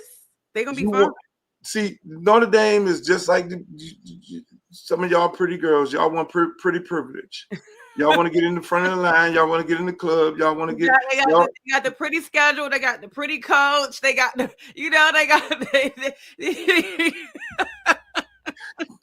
That's Notre Dame. Notre Dame wants pretty privilege. You said that you could only judge the coach whether he's pretty or not, but I hear he's pretty. Like he's pretty. They want pretty privilege. They want, we're the Pope team. They probably show him on camera more than they show any other coach in college football. Yeah, our helmets are gold helmets. They chrome. I do love a nice little chrome helmet. We're playing you with gold, 14 karat gold helmets. What fucking bowl are we gonna go play in? Oh no, that's below our standards. We will not be playing the Pop-Tart bowl. Bowl game. Ugh. You see what I'm saying? That's what Notre Dame is really telling y'all. Yeah. Telling y'all like, huh? Bowl. bowl game. But then here's the thing. Here's the thing with that You whole traveling for no situation. bowl game. Here's the I thing. respect that though. I say that for one of them other teams. We good. We don't bowl. Ew. I mean let's face it. They say we come with all the money and we bring all the money. But ladies and gentlemen, we got another celebrity in the former Hurricane, big time Hurricane in the building. Probably one of the most highly decorated Canes, one of the biggest executives in football today. One of the guys who one of the architects of the Green Bay Packers, and now he's over at the New England Patriots, and he was one of the ones to help build this roster at the University of Miami before he went back into the league. No other than the one and only Alonzo Highsmith. Highsmith, where you at? What's up, man? Can you hear me? I can hear you, but I can't see you. Man, I'm somewhere. I'm supposed to be in a meeting tonight, so you probably won't be able to see me. Okay, as long as you're on there, ladies and gentlemen, Highsmith in the black, baby. I'm the invisible man tonight, but you can hear me. As long as we can hear you, because everybody in Kane Country already know your voice. I mean, hey, how you feeling, my brother? I'm feeling good, man. Woke up today and was wondering what was going to happen with the college playoff, and it all worked out well. And I'm glad to see Miami's in the system. I mean, I'm excited about it. You know what I'm most excited about? That the nation will get to see Malachi Tony. Mm-hmm.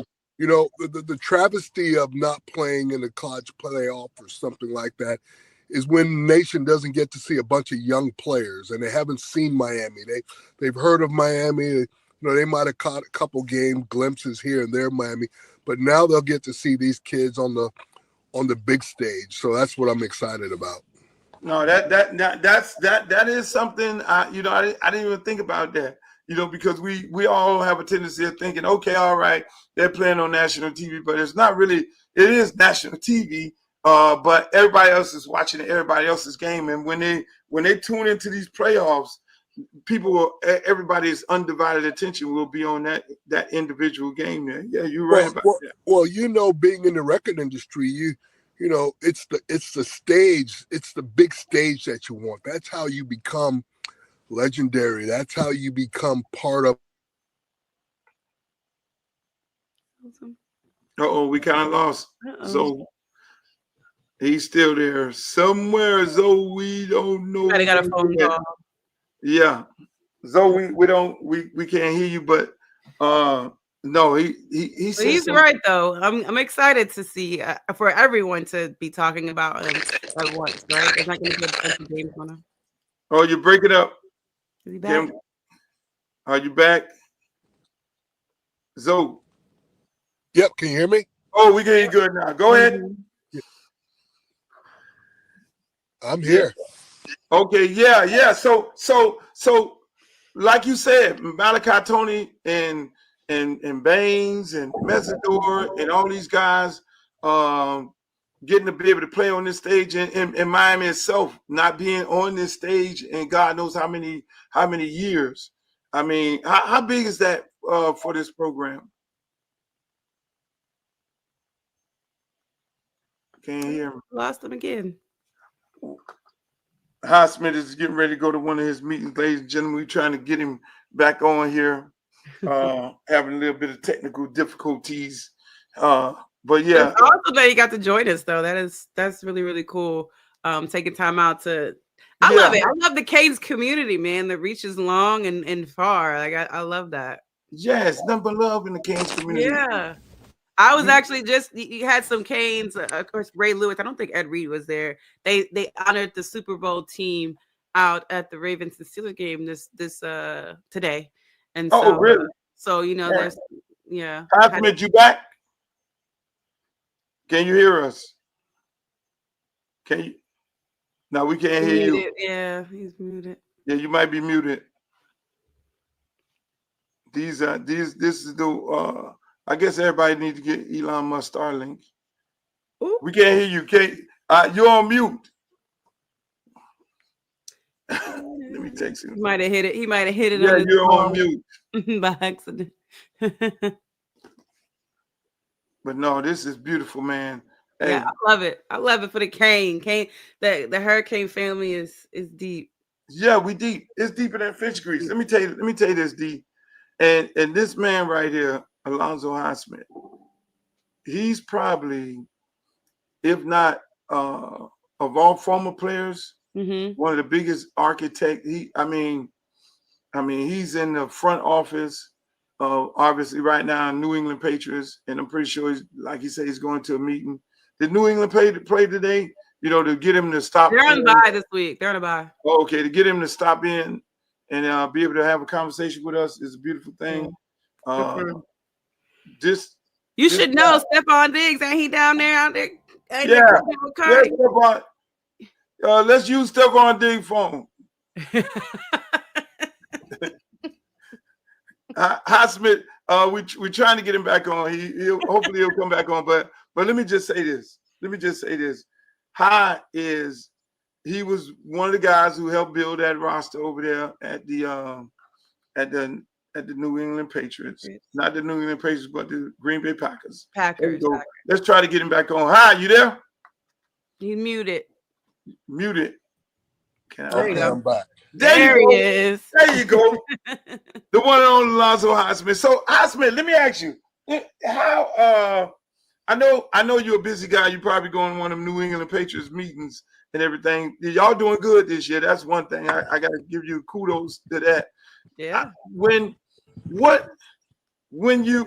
a team, and you've been a part of some Super Bowl winning teams and building some Super Bowl teams, when a team is getting ready to go into this part, because the regular season is one thing, the playoffs is a different thing.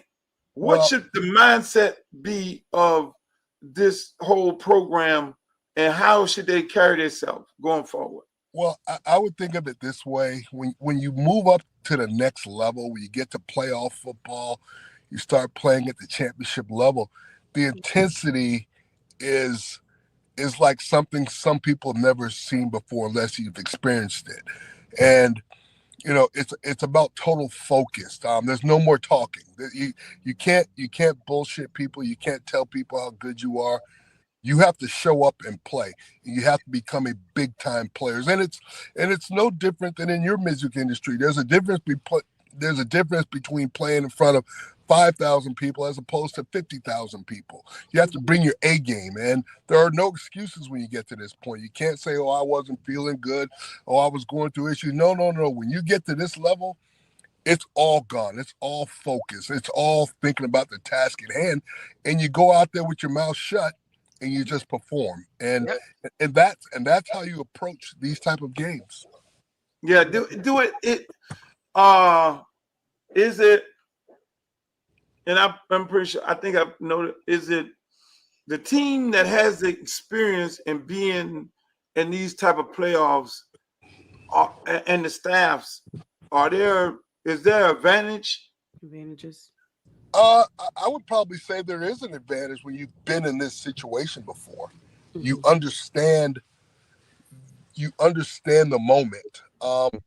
Bad things happen in these type of games. People turn the ball over. There's a lot of penalties. There's a lot of things. But the teams who have been in these situations before understand how to overcome that so it doesn't unravel on them. You've seen the Kansas City Chiefs perform, start off bad, and then find a way to get a win. When you get in these type of games, it's just about finding a way to win and making sure that you don't take yourself out of the game early with critical mistakes, because there is no next week. You know, you have a bad game on Sunday during the regular season, you can put it behind you and go get ready for the next week. When you get to this point, there is no more. This is it. When that clock strikes 12, that's it. And what you haven't done, you can't do till next year. So you have to find a way to stay in the game. You have to be able to overcome mistakes. You have to be able to overcome adversity in these type of games. And that's why experience matters sometimes. But also, too, a young team like Miami who hasn't been there before, they can also cut loose and let it go. They have nothing to lose. Yeah. And so you guys consider Miami overall young? Like, do you consider? I don't know the numbers. How many freshmen and? Yeah.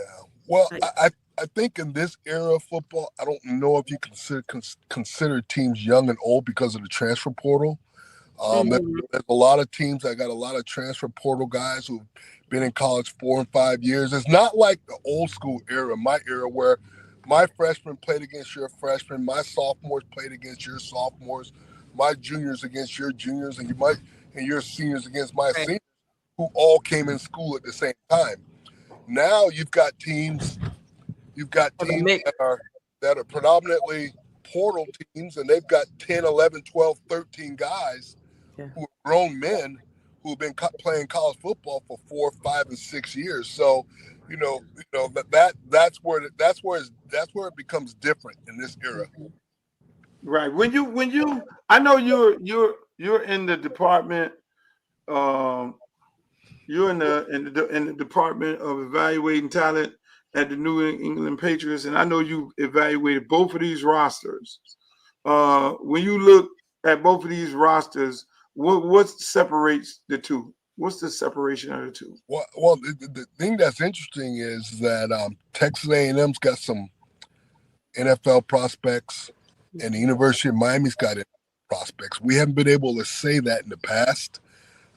There's a possibility of 3, 4 Miami draft players going in the first, second round. Texas A&M has guys who are going to go in the first and second round. And the thing I've always said about college football, especially when you get to this point, when you're going to get to the playoffs, the teams that are going to win the championship and get to that highest level have the most pro prospects on the field. Mm-hmm. It's hard to beat a team that's got 14 NFL draft picks and you've got 2. So I think in this game, I would probably say Texas A&M and Miami are just about even in NFL draft picks. Interesting. That's interesting. That is very, very interesting, because I mean, and people always wonder, and being that you're an executive, these kind of games can make a player or break a player. If you go out there and you're projected to be a first round draft pick and you go lay an egg and you don't play up to your potentials, would that affect the player? You know what? By this time, a kids have played 12 and 13 games, and we're not going to kill you for one game, but it can also you go through this playoff system, a 4-game stretch where you're playing at an elite level and dominating the game. It's only going to help your draft level. Mm-hmm. It could definitely elevate you, right? Yeah. You look at the University of Texas, you look at Ohio State, all those players who played 4 extra games, made big plays in all those games. Those guys got drafted higher. Yeah, that's interesting, because there's this big old argument of, okay, these teams are playing these extra games, like these conference championships, and these conference championships are hurting the team, and the team is a little more tired. From the coach's standpoint, that's one thing, but from the evaluating standpoint, like you say, and playing on a very high level with a national audience, that helps the player, right? Well, I mean, you go out there against Ohio State or Indiana or Texas A&M, and you put up 130 or 150 yards receiving, or you throw for 300 yards, or you make 17 tackles, people are going to take notice of that, and it just builds on your resume. The playoffs is an opportunity to build on your resume. Mm-hmm. Yeah, man. I mean, this is an exciting time for the University of Miami. We haven't been this close to the money in over 20 years. 20 years, wow. It's been a while since Miami's been in the thick of things, but Coach Cristobal has done a tremendous job the last 4 years of taking this program step by step by step. I think a lot of teams, Coach Cristobal could have came in and did what a lot of teams did, try and go sign 40 prospects in NIL, but he stuck to his roots of high school recruiting, and he added portal players where they were needed. And I think that's the formula going forward. If you look what Georgia does, if you look what a lot of teams are doing who are consistently winning, they're adding to their recruiting classes. Your recruiting class is always going to be your baseline. It's always going to be where you build your program in high school recruiting. Yeah, and this year they did a record amount of high school players that they signed, over 30. This is the largest class in the history of University of Miami. I mean, that's added on because colleges are now allowed to carry 105, but just the mere fact that they're focusing on high school recruiting and developing those guys is. You know what? And me personally, I'm almost thinking you have to sign big classes because it's just a fact that the way the culture is, the NIL, if kids aren't playing, they're going to pick up their toys and go somewhere else. Yep. Yeah. And, and that's what you're guarding against. That's why it's hard to really build a program from the bottom up sometimes in this era of college football, because kids are like microwave society. They want success now. Absolutely. Quickly. Yeah, I mean, a lot of these kids aren't going to wait. They don't want to wait for 2 years. They don't want to wait 3 years. They want it now. Hey, I call them in the Now Network, man. This is, ladies and gentlemen, we're talking In the Dark. We're talking to Alonzo Highsmith, great Hurricane, former Hurricane player. You know what? Now look, you know what the tragedy of it is? The tragedy of it is this. Who we are in life is a lot of what we overcome in adversity we go through to get where we are. Yeah. There are some great football players who didn't play to their junior and senior years, and they stuck it out. They persevered, worked their asses off. They grinded. And when their opportunity came, they made the most of it, and life is different for them now. Imagine now every time you get in these type of situations, you run from it.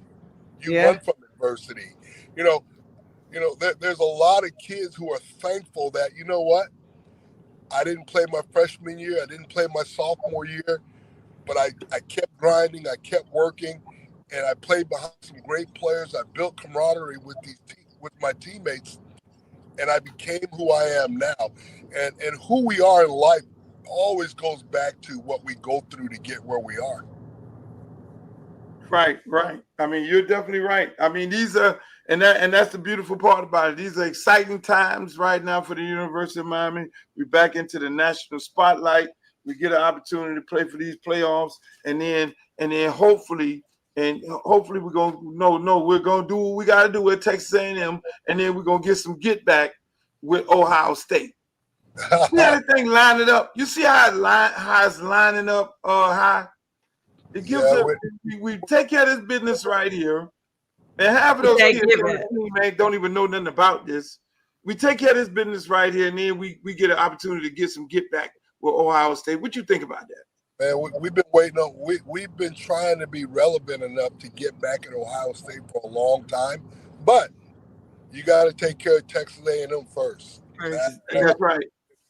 I told him if you guys happen to be, when you guys beat Texas A&M on the bus, the plane, the ride home back to Miami, you guys are watching that film of the last Ohio State game.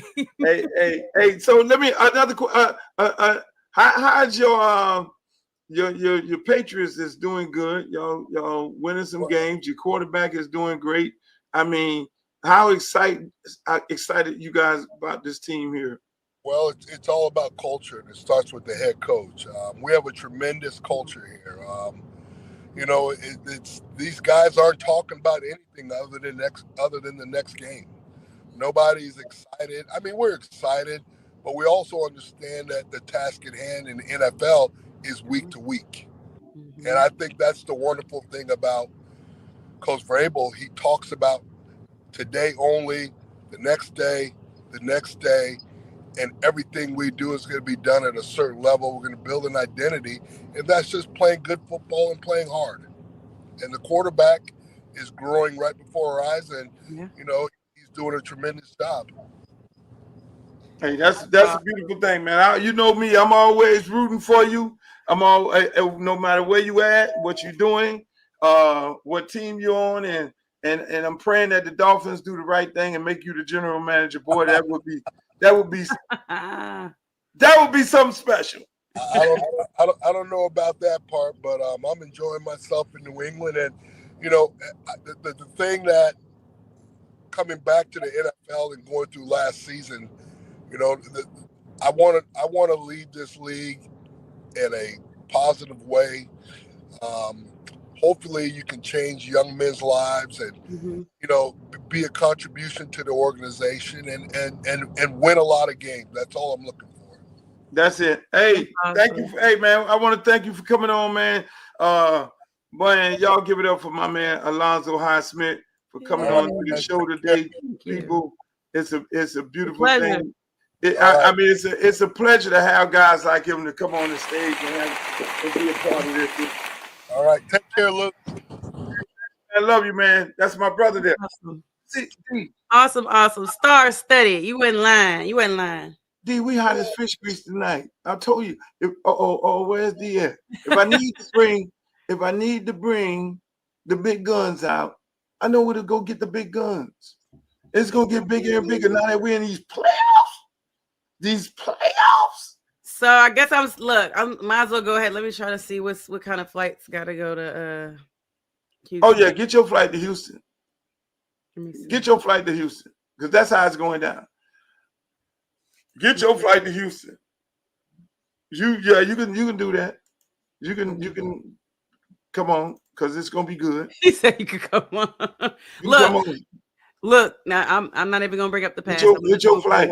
Get your flight. Don't bring up no bad nothing. Get your flight, because it's gonna be special, ladies and gentlemen. D Love Sports. Make sure y'all check out. But before we go, I want to go back to my good friend on you. I want you to hear this. I want you to hear what Stefanski said, because you find it hard to believe because you were at the game. And by the way, I saw you at the game, the Pittsburgh and Baltimore game, watching your Steelers.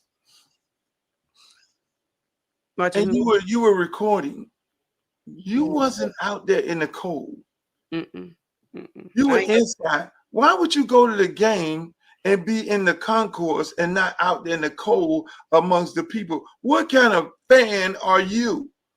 I was there for who? I was there for Mike Tomlin. I went for Mike Tomlin. I did not go for the cold weather. I didn't go for that. So I came there for Mike Tomlin to encourage him, to put that energy in the air. And yes, I sat at the bar and I watched the game. And I was in the Ravens. I was in the building afterwards. I went and saw some of my Steeler friends and family, and came on home. It's cool. I was there. My energy was there. I haven't heard nobody talk about whatever they was talking about last week about Coach Tomlin. So that hasn't come across my phone. No one's called me and saying he gotta go, or what all the explicit things they were saying about him last week. So my job is done. I'm good. Okay, we could appreciate that. But I was there for Mike Tomlin. People, see, if y'all don't know, D was a very passionate Pittsburgh fan up until this year, and people started messing with Mike Tomlin. Then she jumped out the bandwagon. She's teamless right now. She's only team Tomlin, and she hasn't left the entire organization. And so she's going through an emotional moment right now. We're going to get her some counseling, some Steeler counseling, and hopefully get her back to being a Steeler. But right now, she's emotional about it. But going back to the conversation of Shedeur and Stefanski and here's his post interview. They won the game, so they made more plays than we did in the end, but just disappointed to some of the things that happened that game. We expect more from our run defense. The giveaways there. That's not about who we are. We got to protect the ball. We had a punt blocked, and obviously not getting either of the 2-point plays really off is frustrating. So that's on all of us. We own it. Can't hide from it. It's all of us. It's offense, defense, special teams. It's players and coaches. We'll own it. It's frustrating, but we we'll move on together. That's what we'll do. Then I'll take any questions. I know Shedeur had the pretty bad interception, but just overall, what about the sort of moxie that he showed in bringing? Yeah, he fought, throughout the game, which we knew he would. Obviously, with any young player, Mary Kay, there's going to be ups and downs, and I thought there were some really, really, really good moments. He'll keep learning from some of the plays that he wants back, but some really good moments. What was supposed to happen on that last 2-point conversion? Yeah, not going to get into all the specifics, Jeff, but obviously did not go as we thought it would. Did you make that call or did Tommy? Yeah, I make every call. Shedeur had the hot hand. Why would you take him off? Yeah, it's a 2-point play. Didn't come through on our first 2-point play. Got to the second 2-point play. We didn't come through, but that's on me. So I see you doing. Why you heard it? Yeah, he said it. I heard it because he said it. He said it. I know you wouldn't. I know you ain't believe it. I had to go full. I got to do my job. I can't. I'm like, it's no point. Why am I going to raise my voice for what? I just, whatever. You just hate Ohio. It just doesn't make sense. Like, do you want to lose your job? Like, what are you doing? Like, what are you trying to prove? Are you trying to, like, I don't understand. I don't understand because would you have done this? I really just want to know, would you have done this same thing if Dylan Gabriel and Joe Flacco and Bailey Zappi or Deshaun Watson and name other quarterback and another quarterback, and if you would have done these same play calls if those quarterbacks were in this game? I don't think so. No, I don't think so. I mean, it's so if you want to lose your job, you are doing a good job. Like, you are doing what you need to do to lose your daggone job. And that's that. So if that's the plan, that's what you're trying to do. Everybody keeps saying it, but it don't seem like they're gonna fire him. Look, I don't hope for people, and I don't wish for people to get fired. He took accountability, yeah, and he says he took the call, plays the call. Cool, that's fine, because it sounds like you want to lose your job. That's fine. I mean, in that instance, what does he does have a history of this type of play calling? Okay, that's well, if he has a history, then obviously it hasn't been good, hasn't worked out well for him. I don't know what else. I really don't know what to say. I don't know what to say. I mean, and that's this. Now let me put my coaching hat on. Yeah, that is it. If you're trying to develop a young player, and that situation, that's the situation you want him in. Mm-hmm. You know what I mean? When it comes to the development of a young player, you want him in that situation.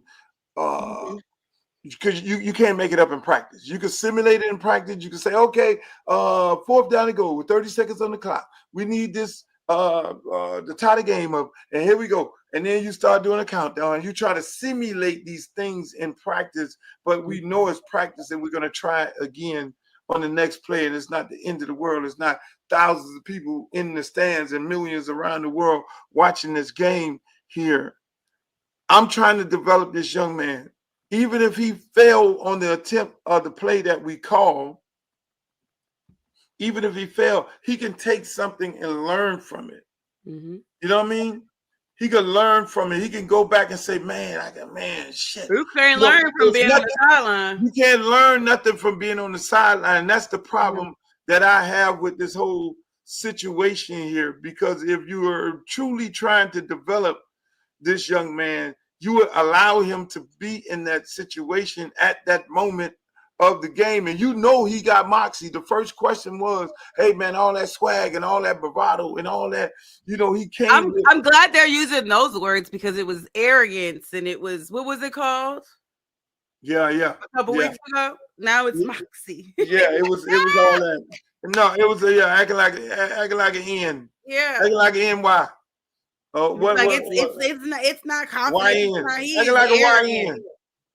Yeah. all that part. And that's the thing. And that's the thing, man. You know, but that's how people do when they stand to be corrected and they're wrong. But going back to this right here, D, and I know part of you why you having a problem with the Steelers organization, and we having a problem with all of them. Look at what this young man, this is supposed to be a 5th round pick, according to the NFL. Not Mel Kiper, not you, not me, because we saw something different. But the NFL told us something different, that he wasn't worthy of being a 1st round draft pick, and he was a 5th round pick, borderline barely making a roster, barely getting a first team rep, throwing balls in the preseason to the garbage can workers and the goddamn the trash can men, because they didn't have nobody for him to throw the ball to. He in the back of them around there just trying to get him some work in with anybody that had a hand on themselves.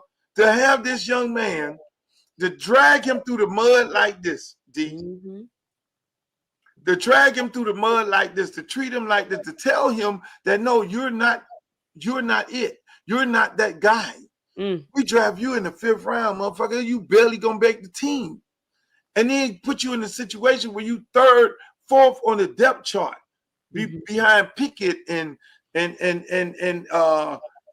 Flacco and Gabriel and all these people. And you go out there in your 3rd game with no offseason to go put up 365 yards, take the team down there, score 4 touchdowns. And take you out the game for the money. When it's time for you to be the hero. In less than 3 minutes, you brought the team back from 14 points.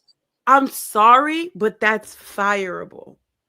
Like, if John Harbaugh took Lamar Jackson out of the game for a 2-point conversion, they would have his head on a deck on stick in Baltimore.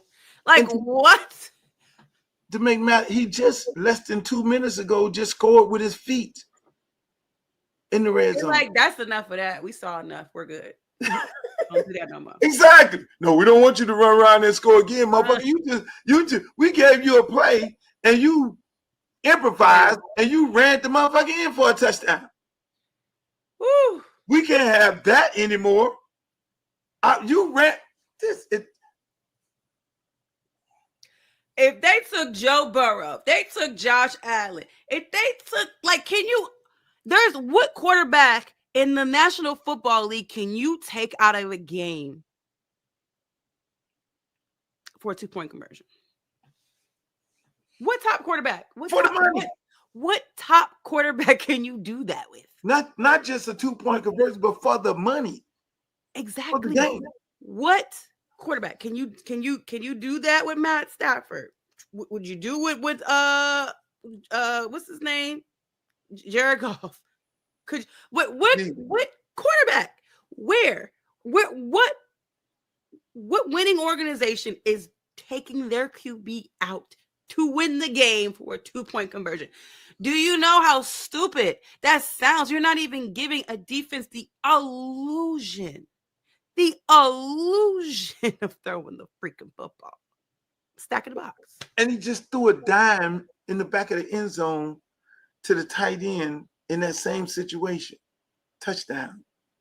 He threw a dime in the back of the end zone. I mean, it was a touch pass. It was in the perfect spot. Cleveland, this is why y'all not going to get nothing nice. Y'all not going to get nothing nice because of things like this. It is continuously things like, yo, karma is real. I don't know what y'all did and why y'all did it, but if I'm done because I don't even know why I'm feeling away, because it doesn't make sense. It don't make no sense. And whatever. It don't make sense. Yeah. You like them graphics in the back? Yeah, I was wondering what's going on. I'm like, is something wrong? You got another computer. You need to get another computer again. But this is cute. Hey, shouts out to the Nole fans who's rooting for us. That's how to be. That's how I am in the same way. Hey, ladies and gentlemen, this has been a great day. I enjoyed this show here. We ran over again a whole nother hour. We had so many people on here. I want to give a shout out to my girl D for coming on again today and joining us. D Love Sports. Make sure y'all go check out on all of our social media platforms and go check out on Sports and Coffee in the morning on what the link is in your bio. Yes. If you follow me on Instagram, you'll have the link. If you follow on Twitter, you'll also have the link to the show. So come through. Yeah. Hey, guys, girls, go over there, check out my girl D Love Sports. Hey, man, we had a great time. I want to give a shout out to Alonzo Highsmith, big executive over at former University of Miami player, big executive over at the New England Patriots. The mayor on here, the mayor of the city. Exactly. We had the mayor. Shout out to Francis Suarez, the mayor of Miami, the official mayor of Miami, who came through and hung out with us. And also Edgerrin James, Hall of Famer. Edgerrin James, who over in Mexico with his Indianapolis Colts, and it's a beautiful thing. It was a beautiful day, and we're gonna do this again in a couple more days. D, I want to thank you. I want to appreciate you, and I'm sorry that you didn't have a dog in the fight when the Ravens went out there. I know it was a little different for you. Team Tomlin. I enjoyed it. Football is football. That's it. Football is football. Team Tomlin. Yeah. So hey, thank you, my girl, and get your ticket ready to go to hang out with us over there. Go to you. Daddy, that's how I like that, because you are now. We don't want the other UM to get upset with you, because we know they're not gonna get upset. They're not gonna. They know my heart. My Terps know my heart. They're my nephews. There it is. Okay, thank you. Hey, that's my girl D Love from D Love Sports. That's her. She's on here. And you see what I got in the background over there? I got a hat of you in the background. You gotta love it.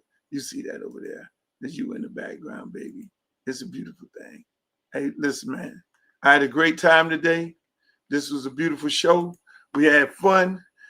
Our Canes are in the playoffs. You gotta love it. It's 0-0. And what I would say to these guys, like I say to everybody, whether it's my team or any team, hey, look, it's 0-0, baby. This is a brand new season. This is the second season. This is where it counts. Stay focused, like all these professionals got on here who have won national championships and Super Bowls. Stay focused, young people.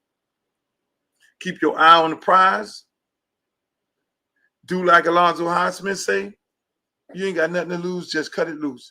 Love you guys.